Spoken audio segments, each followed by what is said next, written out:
Good morning. Good morning. It is Friday, June 5th, 2020. It's 3:25 a.m. I'm on my way to the gym right now. This morning, as I got up, I was looking, I noticed that my watch, when you tap it, it does this heart rate thing, and it's reading my heart rate.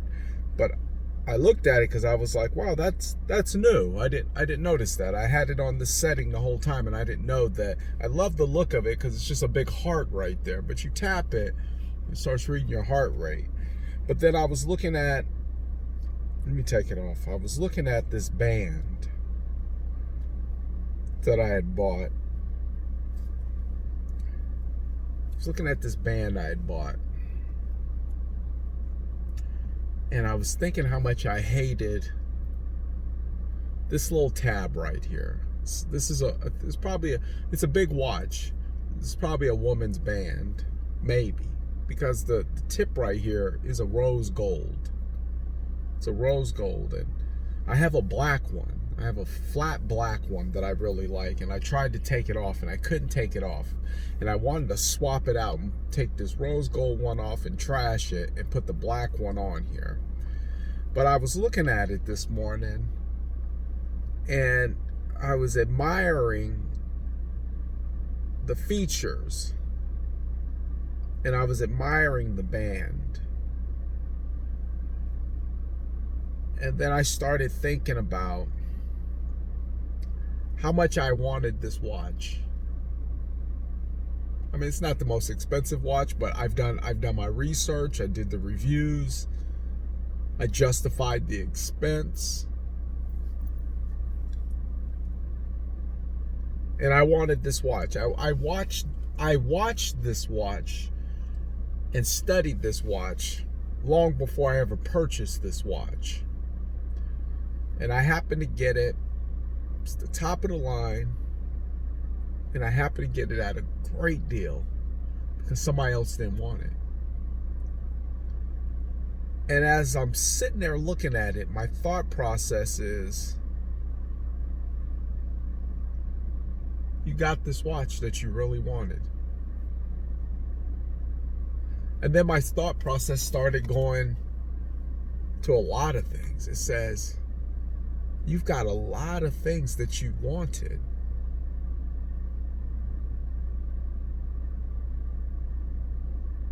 And when you were in your worst situations, I mean, I tell my wife sometimes, I was like, you remember November and December? Or October, November, December, remember that? I said, you have no idea how bad it really was. I said, you have no idea. You have no idea how bad it really was. But even then, I was provided for. I remember a while ago, I had bought a used car. I just needed something to get around in. I don't even remember. Matter of fact, I ended up selling the car to my brother.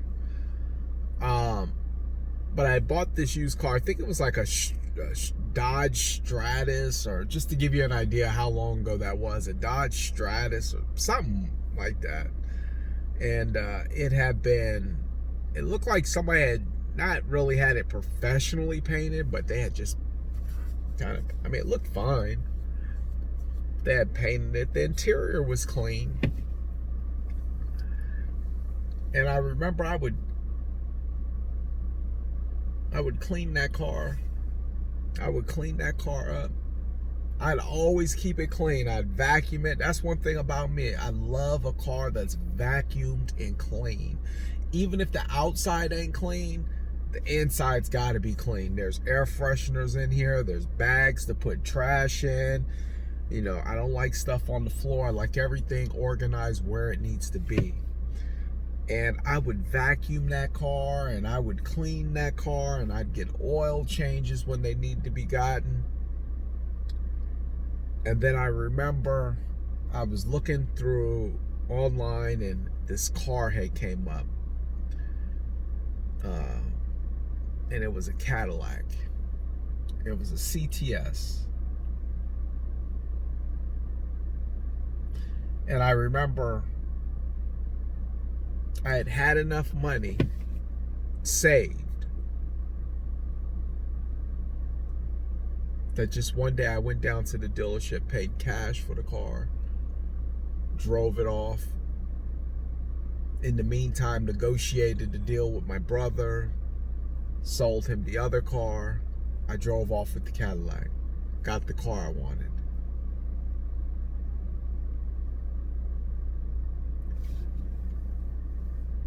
What I'm trying to say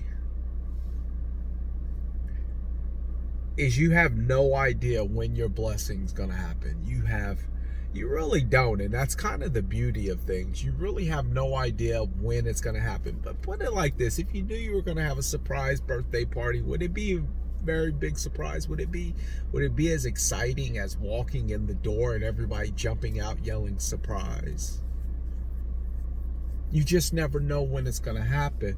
But what I've learned, see, because before I bought this watch, my wife had gave me a watch, and I would always say, man, this is the best gift I've ever received. Like, and it was, because it did everything I needed it to do. And I would take care of it, I'd clean it, and I would always just give so much praise to the watch. I'd always just say, man, this is, I'd always be, every time I looked at it, I'd always tell my wife, you can ask her, I'd be like, man, this is the best gift I've ever gotten. Like, this watch, I will always want this watch. And I took care of it the same way I took care of that car.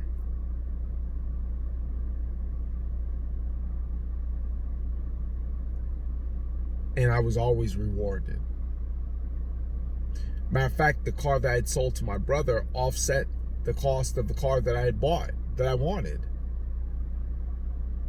Matter of fact, the watch that my wife had bought me, I sold it, and it offset the cost of this watch, which made it even cheaper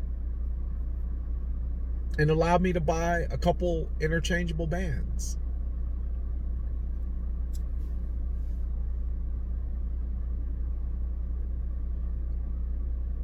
And when I was making money and I would always spend the money, I got tired of going through that cycle. So I started reading some financial books. How can I don't want to keep repeating this cycle. Because I feel like one day those blessings of money and finances is going to stop. And if I haven't done the right thing up to that point, I might find myself at a fork in the road.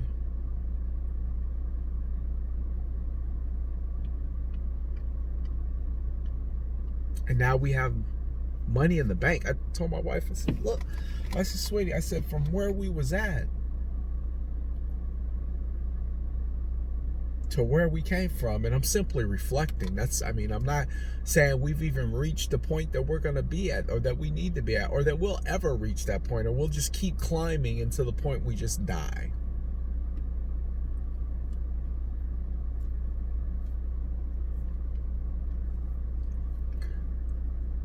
But you just never know when it's going to happen.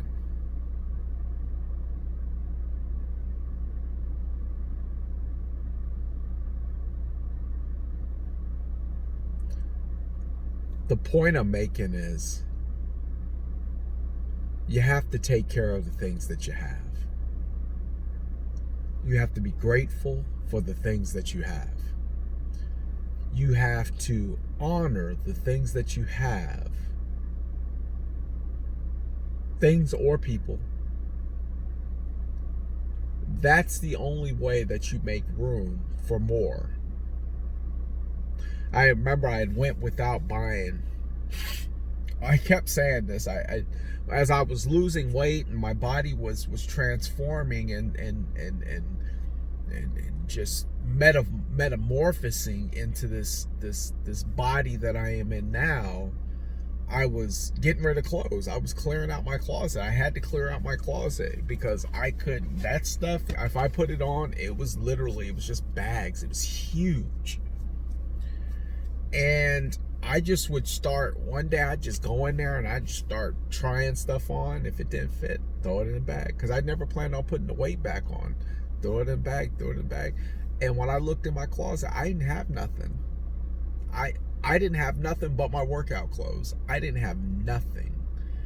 And I was living in this scarcity mindset. Like, oh, you don't have enough money to go buy more clothes. You can't refurbish your wardrobe. And that in itself, listen, living in a scarcity mindset is about as worse as being irresponsible with something. Not understanding that God makes room for increase and for growth. To stay stagnant because you don't feel like you have enough to get what you want, versus living in faith and getting what you want. I'm not saying be irresponsible. Listen, if you have a mortgage payment, my mortgage payment's due, but yet I want to go buy a new road bike, right? Okay. Stupid would be to go buy the new road bike and pray that God pays your mortgage. I ain't saying be stupid. He gave us common sense, right? But let's say you take care of all your responsibilities and you work hard. If you go and decide you want to buy something, obviously now everything I buy, I budget, I make plans for it. If I know money is coming in, when money is coming in, I've already budgeted it out. I already know where my money knows where it needs to go. It has a place to go. It's not just wandering around waiting to just fall out of my pocket. My money knows where to go.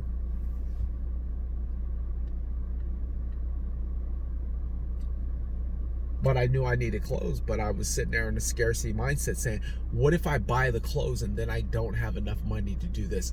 I'll just wait on buying clothes and I'll just stay in the same old stuff. And I'd sit there, and after a while I was like, dude, you haven't bought no clothes in a while and you're wearing the same thing. And matter of fact, your body's looking better, but the quality of how you're presenting yourself is going down. What's going on? There's not an equal balance here. And I got tired of having that conversation. So, and I had all these like shoes and these running shoes, and they were even starting to like slowly just get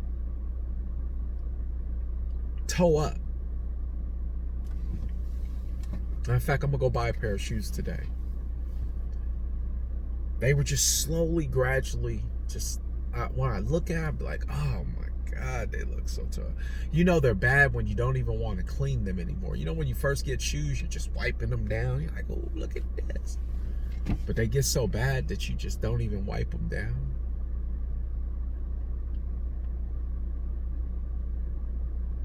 The funny thing is I put them in a box and sent them back to Nike, and Nike sent me a voucher for new shoes. When you make room, when you do the right thing, when you make room and do the right thing.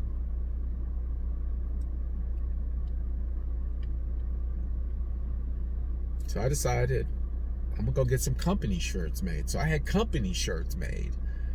Nice polos with my business on there. Why not wear it like that?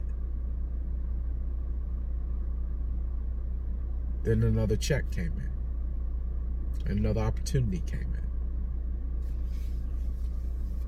in. How it works is you have to suffer through. You're not going to get out of the process without taking some bumps along the way. It's just not. It's just, if you know somebody who has managed to make it unscathed, don't wish that they take some bumps, but just know that somewhere along the line they will take one, because that's how life teaches you lessons. We're not perfect, so because we're not perfect, we're not able to just avoid the pitfalls that sometimes comes with life. But when you take care of what you have, you'll be given more. The parable in the Bible where it says, he who Somebody, he who has a little will be given more. He who has more, they'll take from that. If I can trust you with the less of these, then I can trust you with the masses. What it's saying is look here. I'll give you this watch right now. Take care of this watch. Honor this watch. Shine this watch up. Wear this watch like it's a 24 karat gold watch. Just take care of it. And tell you what, at a moment when you're not thinking about it, I'm gonna give you a 24 karat gold watch that literally would be worth more money than anything, more money than most people bring in a whole year. Don't ask for it. Just do the right thing with what you got. Just wake up and say, thank you for this roof over my head. Thank you for the ability to pay these bills. Thank you for what you have given me. And then watch the doors of opportunity start opening up. But the way that they stay closed is when you go from thank you for what you're giving me to the scarcity mindset saying, this is all I could have, so now I have to pay it very close. The reason why I'm going to go buy another pair of shoes, it's not that I need a $100 pair of shoes, not that I can't find something better to do with a $100 pair of shoes, but I've earned it. I deserve it. So why would I deny myself something that God has given me the ability to go out and get? I don't want my opportunities to dry up. I don't want the abundance of finances and wealth to dry up because I'm sitting there and being stagnant on what I already have. I'm just sitting there like a chicken on an egg. Just, I ain't waiting on it to hatch. I ain't waiting on it to do nothing. I'm just sitting on an egg.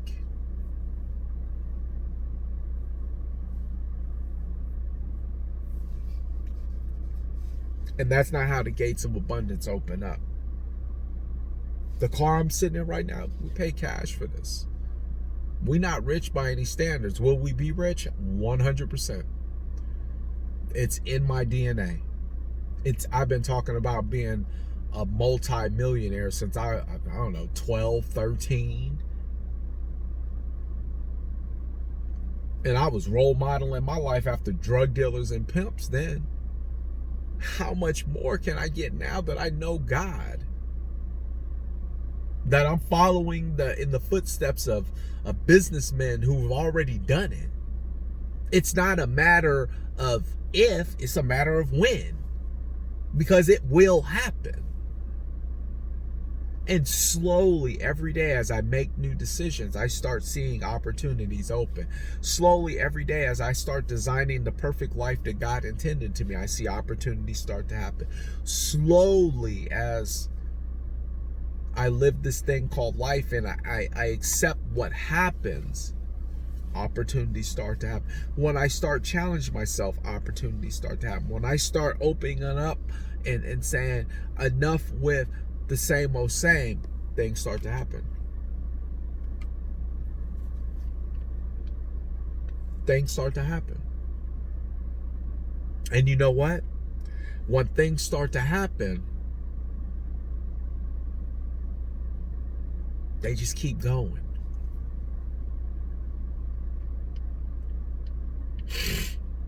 And then the Spirit, and this is the dopest part, the Spirit of God, He gives you the Spirit. It's like a travel companion, or it's like Siri or Bixby or something, right?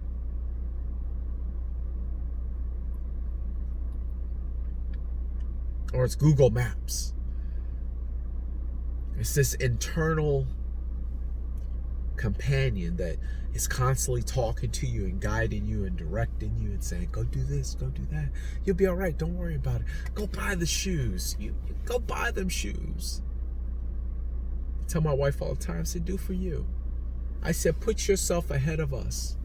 Because if you love you and you doing for you, then you'll be able to do for us. Because I can't expect you to hold up my vision if you ain't got one for yourself.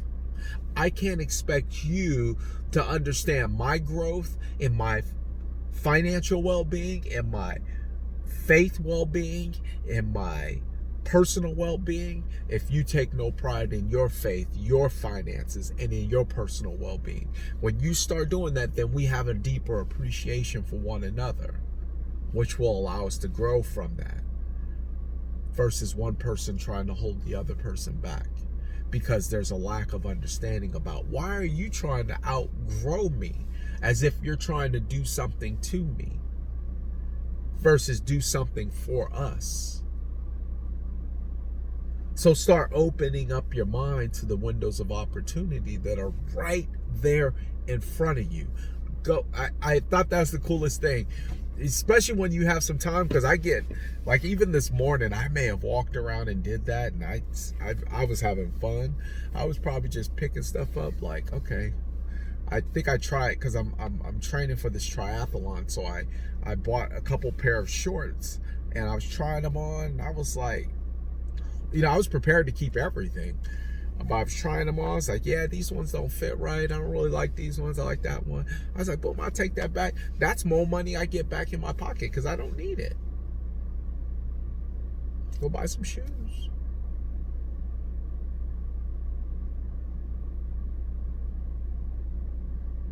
Be smart with what you get. Do the right thing. In areas where you're weak at, practice in those areas. I was weak with money. I have to learn. I keep a book with me, this big old thick book, and my son is with me, and he sees me every time I spend a dime. I get some water in the morning. Every time I spend a dime, I write in there water, and I identify what it is. And at the end of the month, I go through and I tally up everything. I know what my beginning balance was. I know what my debits were, and I go through. It's not because my bank account doesn't do that already. It's not because there's not a calculator to do that, but there's something about writing it down. There's something about tying all your senses together. Your eyes, your hearing, your hand, your coordination, and just working it all together and tallying up these numbers and coming to the conclusion and figuring out where your money's at, and then understanding what's going on. So if you know you're weak in an area, that's the area where you need to start learning how to improve. How can you learn how to improve in those areas? Read a book. YouTube University. Study somebody who's already done it.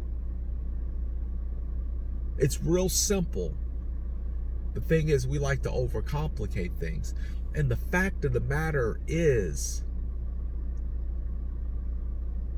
you have more coming to you than you believe. You just keep closing your own windows of opportunity, and that's what's hurting you.